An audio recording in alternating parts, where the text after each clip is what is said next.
Hey guys, and welcome back to another YouTube video. In this video, I'll be going through the Port Adelaide vs Geelong round 14 game and how everyone went, etc. Seems like this round we're going to see a lot lower scores, not only because we have a lot of guys off, it's a round 14 bye, so you have a lot of the highest scoring guys that are off, but also we've seen, what's the highest score of the round so far? I think, let me see, 134, 126, 112, 108... 1, 2, 3, 4, 5, 6, 7, 8, 9, 10. We've seen 10 tons in 2 games, and 1, 2, 3, 4, and 4, 5 of them are really.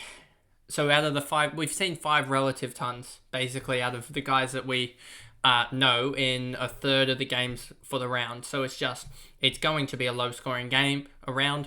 We've seen a lot of rookies misfire already, so it's just going to be a low scoring round. So I think anything, well, probably even 1800 is going to be a really good score this round, it looks like. So before we get into the video, remember to like and subscribe, turn the notification bell on. Yes, these are a little bit late. I didn't expect them to have to be recorded at 3:40 p.m. because I didn't expect my family to be that loud, but it seems like I've gotten a little bit of a break at the moment as they've gone out, and it's a quiet house at the moment, so I'm going to use that time to record. So let's get into the video. So Houston top scored with a 108.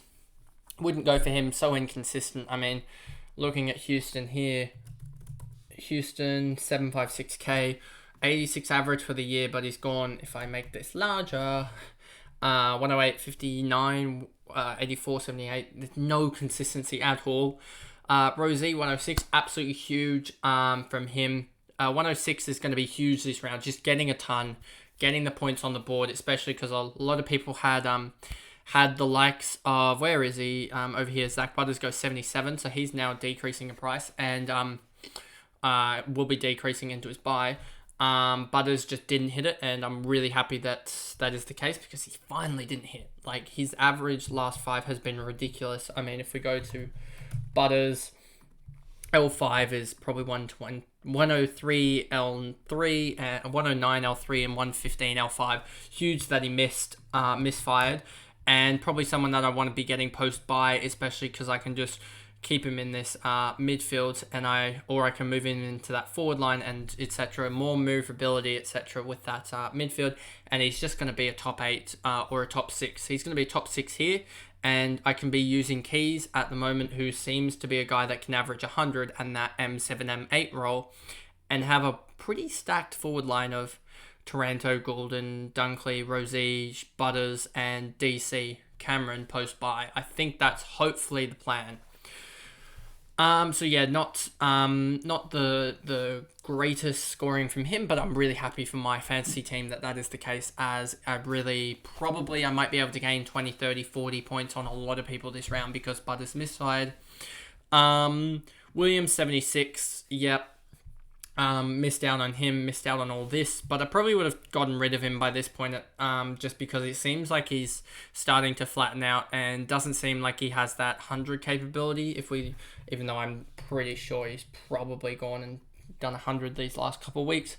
76, 65, 78, 56, 82, 62, 92, so he's sort of been wavering, but once I said, oh, he's going to be a terrible option, ever since then he's gone 62, 92, his lowest since then is a 56, and he's got a couple of 60s, but 2 70s, an 80 and a 90 since then. That's pretty good. Burn Jones, Lysette, Powell-Pepper, Drew was a little bit lower than what he can do. I guess he just didn't get the tackles that he really needed. Narkle came on and was alright, 53, so didn't hit his break even, but I mean, had a huge second quarter. Then you got Drew, I just spoke about.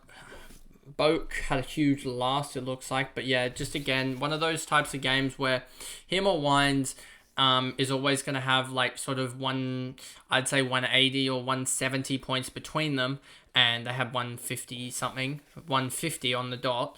They're always going to have that 150 to 180 points. It's just what is that spread going to be? Is it going to be a big 100 or something from one of them? Or is it going to be, for instance, in this case, it was a 98 and a 52. Is it going to be like 270 scores, etc.? I just don't see how they go back to their averaging 95 or something like that. Farrell, Burton, McKenzie, Dixon, Bonner, McEntee. Apparently, I think it was McEntee that put a lot of effort into Tom Stewart. And when we get to him and how he, not so worried about Tom Stewart because I think it's something like 60% of the top 10,000 have Tom Stewart, as he really is one of the only defensive options that there was post-bye that everyone was confident in. And for him to have a 66, it wasn't too bad. It just means that a lot of people will have to take that 66, I think. And it really put pressure on their rookies to perform, as a lot of people only had, I think, 18 players. Horne-Francis, another shocker. That's really good for me as he is highly owned. I don't know if he's highly owned in the top 10k though, but to have him have a shocker, another highly owned player, is really good. Guthrie, Smith, Holmes. Holmes is someone that I think in a couple of years will be absolutely huge, but not yet at the moment. Blicavs, don't know why some people called to get Blicavs. He is just a terrible option, to be honest. He's never going to do anything damaging. Duncan, Dangerfield, Stewart. Stewart 66, as I said, just didn't get involved except for this third quarter. Just needed a second quarter of if he had 31 in the second quarter, he would have got, what was that, 70, 86, 94, 94 would have been absolutely huge, but a 66 could actually help me out if my rookies do fire. If Johnson, Wardlaw, and Atkins all fire, and that 66 is wiped for me, but it isn't for others, I could be looking good, but I'm just hoping other big players that are playing that I don't have, such as, let me just go here. I really got to hope here that Cogs doesn't go ballistic. Philippou doesn't really matter, to be honest. And then the next highest owned player, we saw Butters. McAvee's on his bye. Sincotta, I hope, doesn't do well. Humphrey as well is one that we got to watch out for. Neal didn't do too bad. Got 100 in the end. He was on 96, but then got given a tackle to get to the ton. So that was kind of a miss. Hopefully, Crouch can go higher. But yeah, there's as we said here, Horne-Francis is a 17% owned player, and he went for 34. And Zeeble, I think, is going to be a big killer this week for me, as well as McRae this week. I think those two guys are going to be the big killers, it looks like, as no one else is really highly owned in the top. From referencing, I think there's no one else really in the top 10,000 that have guys like this, that have guys like McRae and Zeeble, outside of McRae and Zeeble, I should say. But I move on. There isn't really much to talk about with Geelong. There isn't any rookies, and there's no good scorers. It's all around just a terrible fantasy setup for them. So you got Rowan, Henry. Rowan had a massive first, and then nothing after that. Close, Hawkins, Bruin. Bruin had 40 very early. He had 40, and then did nothing ever since that. It was kind of one of those ones where you didn't think about bringing him in. But it was someone that you would just why, for me especially, it was, why is he doing it now but not early on in the season? So that it was an interesting one, I should say, I guess. Let's see what Brewer's going to be at next year, because I think he's going to be out for a little bit. 67 average, so he'll be priced at around, I think that's around that 560 or so K range. Then you got Stengel, Atkins, De Koning. Cameron had a shocking game, and he's owned by a little bit, so that was another good one to have missed. But I think that he's owned by a lot of people that are outside the top 10,000. Buse and Bose, so that's the video there, basically. There's nothing much else to go through. A good game for me, pretty much.